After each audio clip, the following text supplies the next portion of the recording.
¿Qué debo estudiar? ¿A dónde tengo que estudiar? ¿Escogí bien la carrera que estoy estudiando? ¿En qué debo trabajar y a dónde? ¿Cuál será el mejor lugar para trabajar?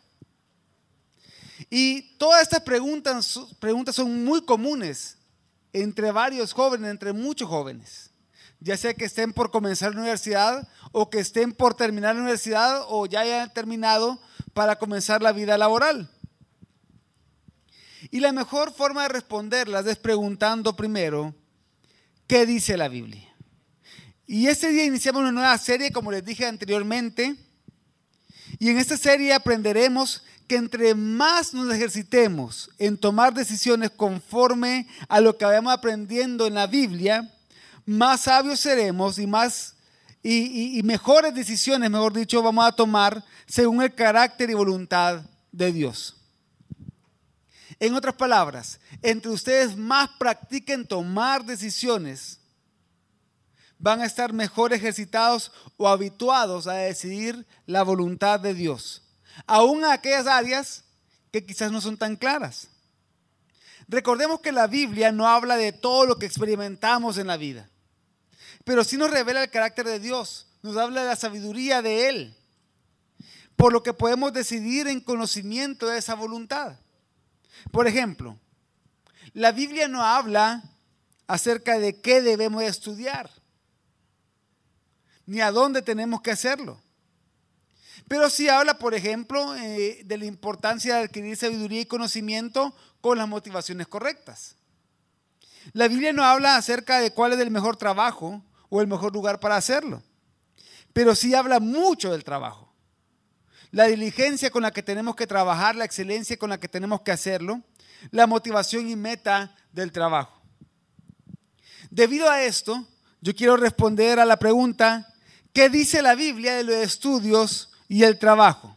Y yo quiero convencerlos de lo siguiente hoy, que Dios nos ha dado una vocación, la cual debemos de cumplir glorificándolo, pero ¿cómo lo glorificamos? Siendo diligentes, viviendo y proclamando el Evangelio. Y vamos a comenzar hablando de nuestra vocación. Un autor cristiano llamado Os Guinness dijo, si no hay quien llame, no hay vocaciones, solo trabajo. Y es uno de los grandes males de nuestra época quizás, de que se confunde el trabajo con la vocación, cuando no son lo mismo. Y cuando sí se llega a ser una gran bendición, cuando trabajamos en aquello que es nuestra vocación. Y es que desde Adán y Eva en el jardín hasta los patriarcas, reyes, los profetas, los apóstoles, mujeres y hombres del mundo presente, Dios viene llamándonos a que tengamos una relación con Él cara a cara y así contribuir con cada asignación personal en la extensión del reino de Dios. Y el primer llamado que Dios nos hace a todos nosotros es a la salvación. Ese es el llamado fundamental a la que todos los creyentes tenemos que responder o hemos respondido en alguna manera. Pero el segundo llamado es específico para cada creyente y es respecto a su vocación, a su ocupación. La palabra vocación viene de una palabra en latín que significa invitación, citación, llamamiento o convocatoria, así como la llamada de Dios. La concepción bíblica de la vocación incluye un doble sentido del llamamiento. El llamamiento a la salvación, como les dije antes, pero también a la ocupación personal, a la vida cotidiana, a nuestro quehacer diario. Aunque muchas veces ocupamos la palabra vocación solo para hablar del empleo o un empleo especial, pero de una manera más amplia incluye la tarea vital, la ocupación principal, aquello que Dios nos llama a realizar en este mundo en lo que podemos servirle a Él. Y una de las cosas que tenemos que tener claros hoy, jóvenes, es que Dios nos ha llamado. El mismo Dios que llamó al universo a existir con su palabra y dio identidad a las cosas creadas, llamándolas por nombre, les ha llamado no solo a ustedes a existencia, no solamente lo ha llamado a salvación, sino que también lo ha llamado a hacer algo especial aquí, en este tiempo, que lo pueda glorificar a Él. Dios lo ha llamado a seguir a Cristo a ustedes y a ser instrumento del reino de Dios en el mundo por medio de esa vocación, de ese trabajo particular, de ese quehacer cotidiano. Y Dios no solamente nos llama, sino que junto con el llamado nos equipa para desempeñar la vocación a la que Él nos ha llamado. ¿Qué implica esto? Esto implica que el llamado de Dios al trabajo también es un llamado a un lugar de despliegue, a una plataforma de acción. Así, de esta manera, Dios nos capacita para ocuparnos y para ocupar el lugar donde vamos a llevar a cabo nuestro quehacer cotidiano. En este lugar o en estos lugares vamos a crecer, vamos a madurar hasta completar la labor que Él nos ha llamado a hacer allí. Jóvenes, yo no sé qué es lo que ustedes hacen durante el día. Lo que sí sé es que cualquiera que sea su quehacer cotidiano, deben de comprender que es parte del propósito de Dios para ustedes. Es parte de la agenda que Dios tiene para ustedes. Dios ha actuado y sigue actuando para extender su reino, para reconciliar todas las cosas consigo mismo. Y nos ha llamado a colaborar con Él.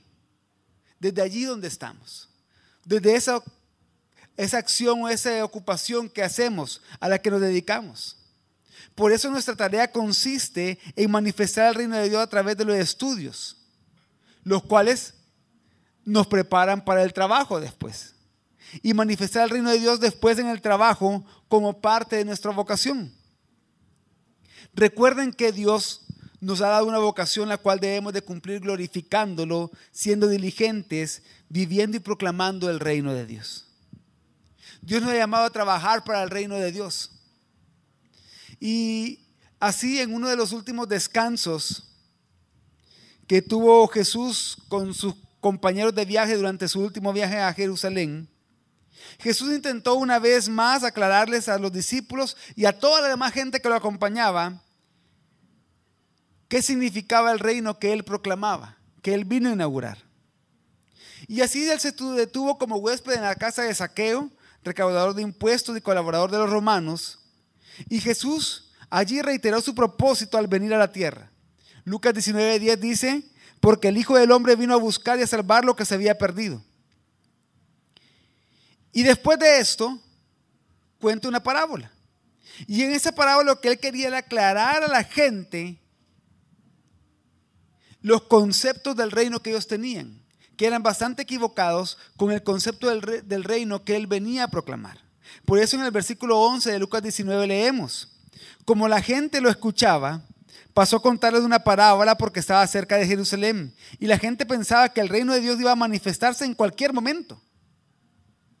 Y algunos dentro de la multitud creían que por fin estaban a punto de ver el día en el que el Mesías se diera a conocer con toda su gloria, que iba a derrotar al imperio romano que lo estaba oprimiendo, que iba a juzgar a todos los gobernantes injustos y que iba a inaugurar el perfecto reino de Dios y gobierno de Dios en la tierra, en el que Sión, en el que Jerusalén iba a brillar por siempre. Y así el pueblo de Dios sería libre por fin. Y por esta razón es que Jesús cuenta la siguiente parábola, conocida como la parábola de las minas, para aclararle que no iba a ser así como ellos pensaban. Lucas 19, 12 al 17 dice: entonces Jesús les dijo: un hombre de la nobleza se fue a un país lejano para ser nombrado rey y luego regresar. El hombre llamó a 10 de sus siervos. A cada uno dio la misma cantidad de dinero y les dijo: hagan negocios con este dinero hasta que yo vuelva. Pero su gente lo odiaba. Por esa razón mandaron tras él a un grupo para decirle al emperador: no queremos que este hombre sea nuestro rey. Pero a pesar de todo, el hombre fue nombrado rey. Luego regresó a su país. Cuando llegó, mandó a llamar a los siervos a quienes le había dado el dinero para saber cuánta ganancia tenían. El primero se presentó y dijo: Señor, el dinero que me dio ganó 10 veces más. Entonces el hombre le dijo: muy bien hecho, buen siervo. Como fuiste fiel con lo poco, por eso ahora voy a dejarte gobernar 10 de mis ciudades. Vino el segundo siervo y dijo: Señor, su dinero ganó 5 veces más. Entonces el hombre le dijo: vas a gobernar 5 de mis ciudades. Llegó el otro siervo y le dijo: Señor, aquí está su dinero, lo guardé muy bien en un pañuelo. Yo le tuve miedo, porque usted es un hombre duro. Toma dinero que no ha ganado y cosecha lo que no ha sembrado. Entonces el rey le dijo: siervo malo, usaré tus propias palabras contra ti para condenarte. ¿Con que sabías que soy un hombre duro, que tomo dinero que no he ganado y cosecho lo que no he sembrado? Siendo así, ¿por qué no pusiste mi dinero en un banco para que así cuando yo regresara hubiera ganado intereses? Luego le dijo a los que estaban parados allí: quítenle el dinero que tiene y dénselo al que tiene 10 veces más. Ellos le dijeron: Señor, él ya tiene 10 veces más. El rey les dijo: yo les digo, a todo el que hace buen uso de lo que tiene, se le dará más. Pero al que no hace buen uso de lo que tiene, se le quitará todo. En cuanto a mis enemigos, que no querían que yo fuera rey, tráiganmelos y mátenos delante de mí. Y es que en esta situación, muchos pensaban que Jesús establecería el reino pronto. Y entonces que lo único que tenían que hacer ellos es quedarse esperando sin hacer nada. Quedarse esperando de brazos cruzados. Pero la situación era muy distinta. Jesús estaba a punto de sufrir la cruz en Jerusalén. Estaba a punto de actuar decisivamente en la historia para revertir los efectos del pecado, los efectos de la caída. Y entonces cuenta a sus discípulos y a los demás oyentes esta parábola que une dos aspectos de la realidad y contradice la idea de esperar sin hacer nada. Jesús describió el presente y el futuro del reino como un todo, de que Él era el rey que venía a inaugurar ese reino. Él tenía que ser coronado como rey y ese reino iba a ser inaugurado, pero que Él después iba a regresar, después de un tiempo iba a regresar a consumar ese reino y junto con eso a hacer cuentas. Jesús describió una vida continua en desarrollo, con un trabajo importante que los obreros tenían que hacer mientras Él regrese. Y aquí podemos notar dos cosas bien importantes. Primero, hay un papel activo, muy activo de Jesús en la parábola. Es el noble que se fue para ser coronado rey y después regresar. Pero junto con ese papel activo de ese noble que fue para ser coronado rey y después venir a consumar su reino, está el activo papel de los siervos, de los discípulos que son retratados como siervos en esa parábola. Y es que las 10 minas representaban el capital, o representan el capital que Cristo invierte en la vida de cada creyente. Y es que Jesús a cada uno de ustedes le ha dado diferentes talentos naturales, capacidades diferentes, intereses diferentes, deseos y pasiones diferentes de las cosas que ustedes quieren hacer, de las metas que quieren alcanzar. También el temperamento de cada uno de nosotros difiere. Pero también, además de eso, Cristo, aquellos que somos creyentes, también nos da su Espíritu Santo y junto con su Espíritu Santo diferentes dones espirituales. Y todo esto que nos da, todo este capital que nos da, los talentos, las capacidades, los intereses, el temperamento que tenemos, su mismo espíritu y los dones espirituales, no son para ser malgastados. No son para ser escondidos. No son para ser guardados o utilizados para mis propios beneficios, sino que son concedidos como recursos que tenemos que invertir, que tenemos que emplear, que tenemos que poner a trabajar, que trabajar con ellos para la expansión del reino de Dios.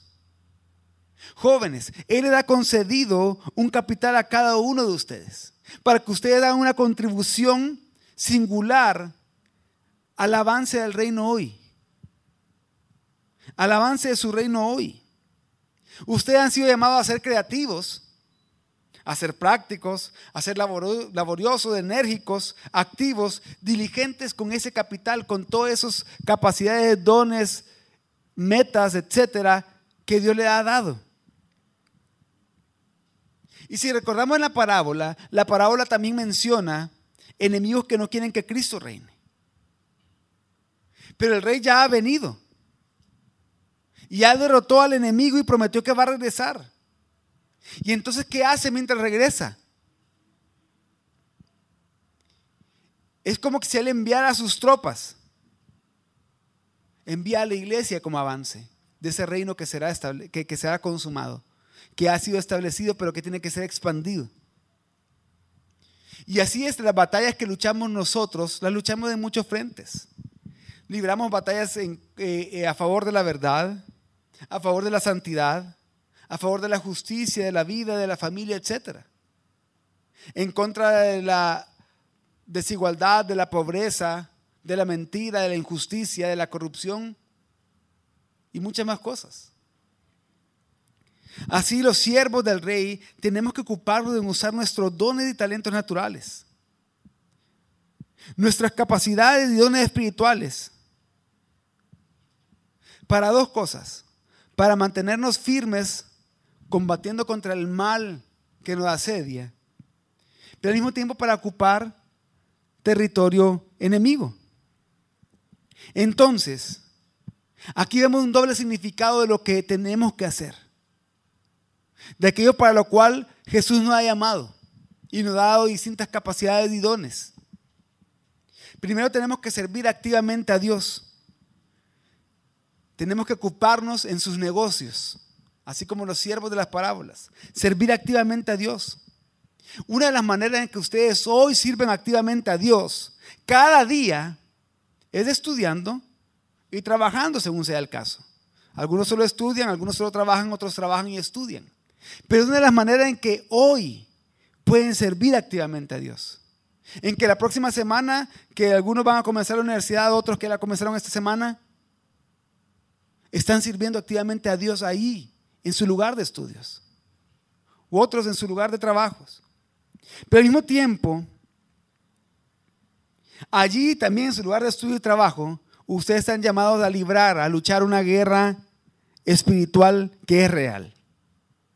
A eso me refería antes con ocupar territorio enemigo. ¿Y cómo lo hacen? Viviendo y proclamando el Evangelio mientras estudian y trabajan con excelencia. Y ya voy a ampliar un poco de esto más adelante. Y es que esto, servir activamente a Dios y librar un conflicto espiritual real, es la tarea unificada que nuestro Señor nos ha asignado, que le ha asignado a cada uno de ustedes. La obra presente de los siervos de Dios es tan importante para Cristo y para el propósito final como lo va a ser la celebración y el servicio a nuestro Señor cuando Él regrese. Y así como Jesús hizo con sus discípulos, Jesús quiere abrirnos los ojos ahora para que veamos la importancia, la grandeza del reino cercano de Dios. Ya estamos en ese reino. Ese reino abarca todo aspecto de nuestra vida y trabajo. Ese reino hace que Él nos llame a un nuevo estilo de vida, que vivamos ante su presencia, a un estilo de vida coram Deo. Y esa frase, coram Deo, lo que hace es que relaciona una íntima, o da la idea, de una íntima relación, de una relación personal. Es decir, que Dios los conoce íntimamente. Nada le es oculto a Dios, sino que procuramos conscientemente vivir nuestra vida entera en la presencia de Dios, ante el rostro de Dios, ante la faz de Cristo, que es lo que literalmente significa esa frase, coram Deo. Estamos llamados, jóvenes, a vivir una vida coram Deo. Nuestra vocación es que tenemos que vivir una vida, toda nuestra vida, incluyendo estudio y trabajo, en la presencia de Dios, bajo su autoridad, en su honor y para su gloria. Y de hecho esto fue, junto con la justificación por la fe, uno de los temas principales de la Reforma, el vivir por fe delante del rostro de Dios. Y es que así como en la salvación nos presentamos delante de Dios por la fe, la Biblia da testimonio que tenemos que vivir diariamente también por la fe. Que en Cristo, en el momento de nuestra conversión, hemos muerto nuestros pecados, pero estamos vivos para Él. Pablo escribe acerca de esto en sus epístolas y lo hace muy claro en Gálatas 2:20, que dice: es como si yo mismo hubiera sido clavado en la cruz con Cristo. Ahora ya no vivo yo, sino que Cristo vive en mí. Y mientras vivo en este cuerpo, vivo por fe en el Hijo de Dios, quien me amó y se entregó su vida para salvarme. Y es que para los cristianos que entendemos que hemos sido salvos por gracia por medio de la fe, entonces sabemos que también estamos llamados a vivir nuestra vida en este cuerpo por fe para la gloria de Dios. Y vemos entonces que nuestro estudio y nuestro trabajo también se puede convertir en adoración a Dios. Por eso Pablo también escribió a los romanos en Romanos 12:1.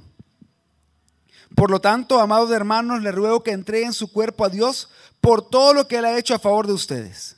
Que sea un sacrificio vivo y santo. La clase de sacrificio que a Él le agrada, esa es la verdadera forma de adorarlo. Nuestro trabajo puede ser adoración a Él. Debe ser adoración a Él. Porque vivimos ante su presencia todo el tiempo. Y ahora quiero exponerle otro caso que quiero que me ayuden a que lo podamos todos juntos resolver. Es el caso de William. William es un joven abogado brillante, ya con estudios de posgrado. Él ha realizado también distintas pasantías en instituciones de gobierno, embajadas y ONGs cristianas. Además, mientras estudiaba en la universidad, él también, paralelo a eso, sacó la carrera de licenciatura en teología y está por terminar una maestría en línea en teología. Él ha servido a la iglesia desde muy joven en diferentes áreas. Pero últimamente, él ha estado meditando en algo. Él ha estado meditando en dejar su trabajo para servirle a Dios. Pero al mismo tiempo le han ofrecido un trabajo en la Corte Suprema de Justicia. Y él se hace la siguiente pregunta. ¿Qué tiene más valor para Dios? ¿El estudio y el trabajo? ¿O el trabajo y estudio? ¿O el servicio en un ministerio de la iglesia a tiempo completo? ¿Qué le responderían ustedes a William? Muy bien. Les quiero decir que este caso lo tomé de un caso real, histórico, de una persona que se llamaba William también, William Wilberforce, que él se enfrentó a esta disyuntiva. Le encantaba servir a Dios, le encantaba la iglesia, él quería ser pastor. Pero hubo pastores que le aconsejaron, no lo hagas. Le va a servir mejor a Dios en el Parlamento inglés. Tenés una lucha importante que librar ahí. Algunos, ya cuando dije William Wilberforce, ya saben de quién se trata, otros quizás no. William Wilberforce fue la persona que luchó por casi 4 décadas para erradicar la esclavitud de Inglaterra. 3 días antes de su muerte, le avisaron que el Parlamento lo había aprobado. Se erradicó la esclavitud de Inglaterra y después otros países tomaron el mismo ejemplo o el mismo patrón de Wilberforce para erradicar la esclavitud, el comercio de esclavos entre sus países. O sea, personajes históricos de la iglesia, de la historia de la iglesia, valga la redundancia, como John Newton y John Wesley, le aconsejaron a él: no lo hagas, quédate ahí donde estás, dedícate a eso, desde ahí le puedes servir a Dios. Y le sirvió a Dios. Tanto así que fue uno de los cristianos que una de las cosas que hizo, los libros de historia, muchos libros de historia hablan de eso. Pero ¿por qué les menciono esto? Porque cuando vivimos con Amdeo somos conscientes que el estudio de una carrera y el trabajo es adoración a Dios. Estoy todo el tiempo bajo el escrutinio de Dios, bajo la mirada de Dios, y todo lo que haga lo puede hacer de adoración a Él. Un historiador escocés, Thomas Carlyle, dijo lo siguiente: todo verdadero trabajo es sagrado. En todo verdadero trabajo, aunque solo sea manual, hay algo de divino.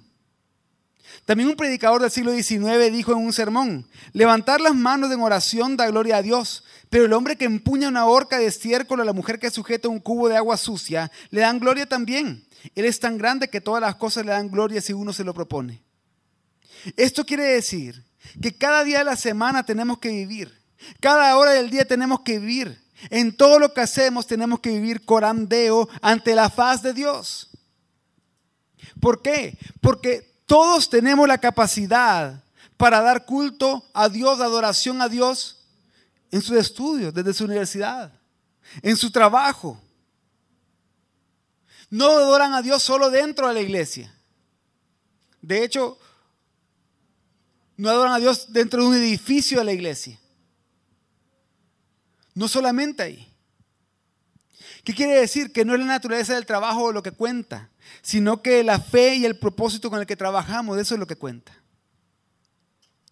La Biblia en su totalidad declara que la forma de glorificar a Dios es dar a conocer su verdad a otros, para que la tierra experimente su grandeza y la bondad de Dios, para que toda su creación sea restaurada a su propósito original.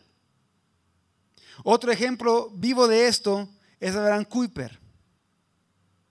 Él fue pastor, él fue teólogo, él fue editor de un diario, él fundó una universidad, la Universidad Libre de Ámsterdam, y hasta llegó a ser el primer ministro de Holanda. Él dijo lo siguiente: donde quiera que el hombre se sitúe, cualquier cosa que haga o cualquier cosa que aplique su mano, ya sea en la agricultura, el comercio y la industria, o su mente en el mundo del arte y la ciencia, está en todo lo que sea, continuamente, delante del rostro de Dios. Está empleado al servicio de su Dios. Tiene que obedecer estrictamente a su Dios y por encima de todo, tiene que apuntar a la gloria de su Dios. Jóvenes, toda la vida, incluidas las horas laborales de estudio, ha de ser una vida corandeo, para el progreso del reino de Dios, para la gloria del Señor del cielo y la tierra. Pero para eso tienen que tener una vida consagrada. Una vida consagrada es la vida vivida en adoración a Dios, para la gloria de Dios, en la que está dedicada a Dios en todos los aspectos. Una vida sin consagrar es aquella en la que la persona funciona como cristiano solamente como una fachada religiosa, pero que en las áreas donde nadie los ve, en las áreas donde no hay ningún hermano de la iglesia cerca, no viven para la gloria de Dios.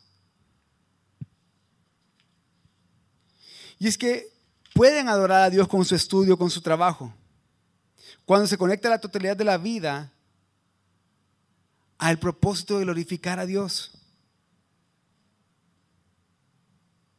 Por eso que el lugar de su estudio, el lugar de trabajo es como su plataforma, su lugar de despliegue, para que siendo diligentes en lo que hacen, haciendo las cosas para la gloria de Dios, queriendo ser excelentes para la gloria de Dios, allí estén proclamando con su vida y también con su boca el reino de Dios. Ahí están ocupando territorio para Cristo y su reino. Ahí están aplicando los principios del reino en la vida de ustedes, en el contexto de ustedes. Y quiero que ustedes vean el siguiente video de un hermano en Cristo nuestro.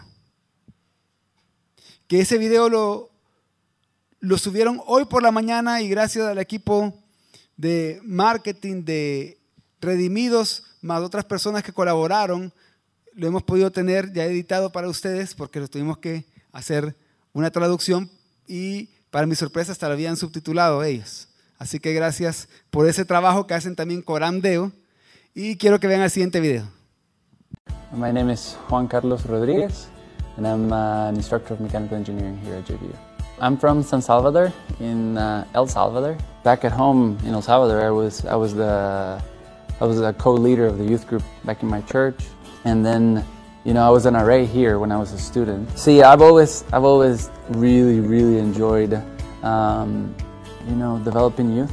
I don't consider myself as a teacher just, okay, I'm just going to give you these facts, and then you go and figure it out.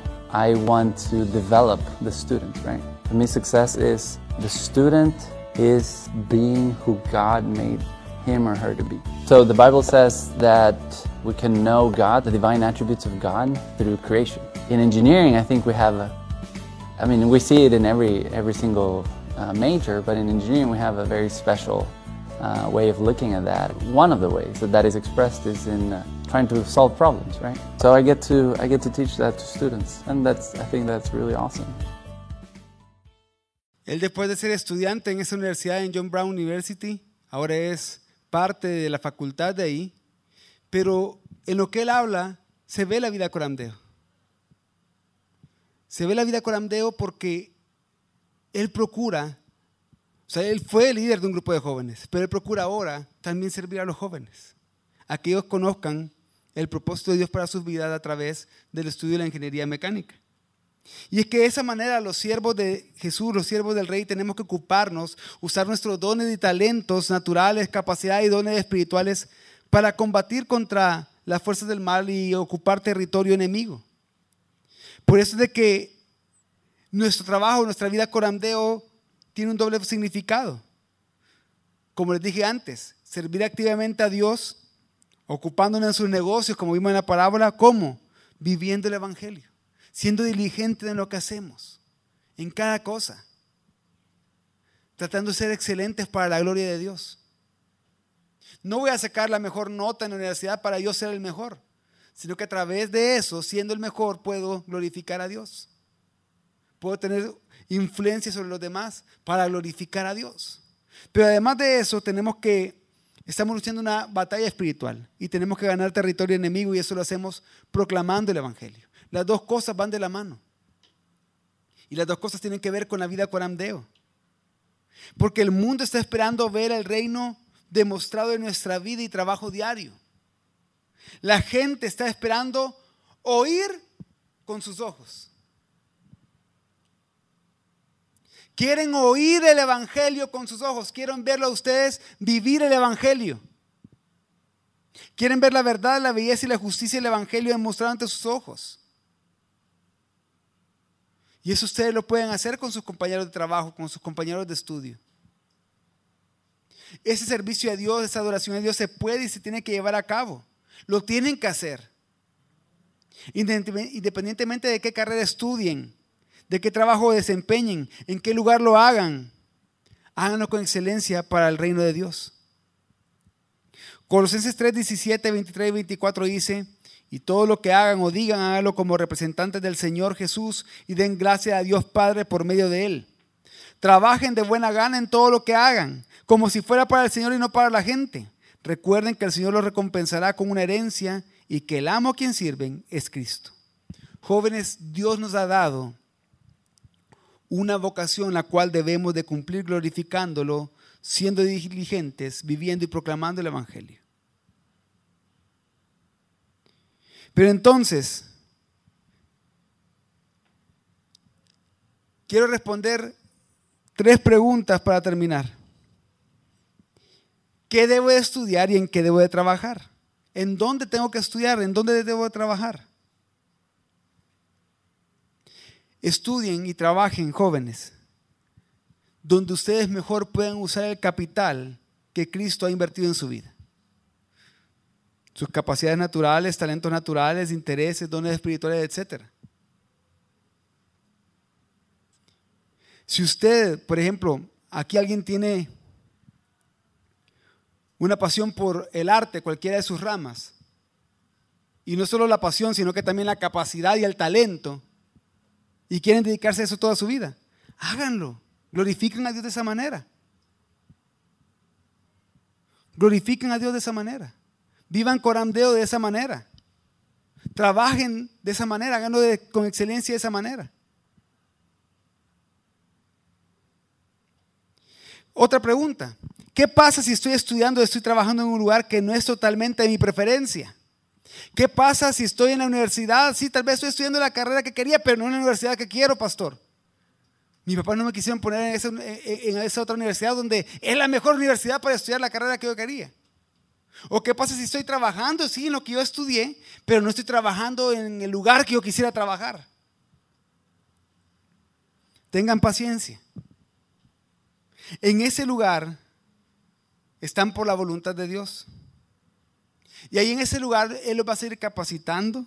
Él les va a mostrar que allí Él los ha llevado para servirle a Él, viviendo el Evangelio, al trabajar con excelencia, al estudiar con excelencia y relacionarse con amor a los demás y proclamando el Evangelio. Ese es un lugar, si Dios lo ha llevado a ese lugar, es para que ustedes crezcan y maduren hasta completar la labor que Él lo ha llamado a hacer allí. No pudiste estudiar en la universidad que querías estudiar. Después hace tu maestría ahí. o en otro lugar mejor. Siempre y cuando glorifiques a Dios. Eso, el lugar no te va a hacer mejor o peor estudiante, o mejor o peor profesional. Si tú eres cristiano, vive con excelencia y trabaja con excelencia, con diligencia, pero para la gloria de Dios. Y una última pregunta: ¿qué pasa si mi deseo es servir a Dios a tiempo completo?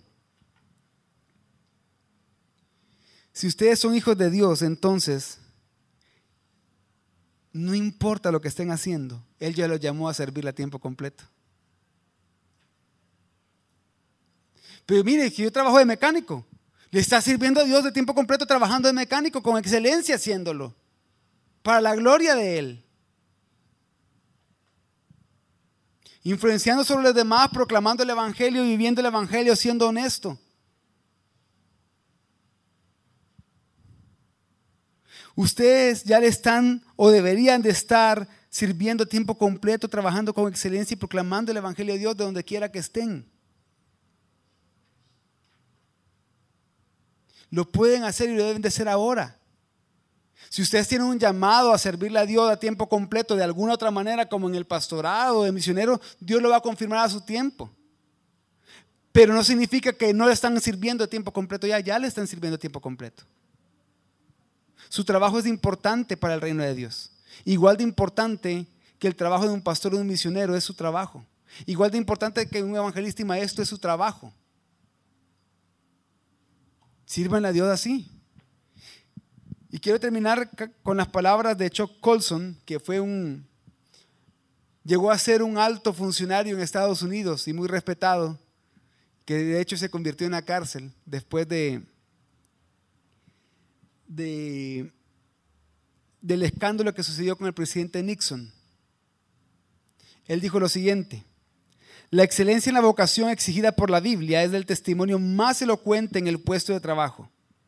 Los cristianos que ya están en campos de misión, contabilidad, ventas, software, construcción y otras vocaciones honorables tienen que estar equipados para trabajar con integridad y así compartir su fe de hecho como también de palabra. Joven, recuerden que Dios ha dado una vocación la cual deben de cumplir glorificándolo, siendo diligentes, viviendo y proclamando el Evangelio. Vamos a orar.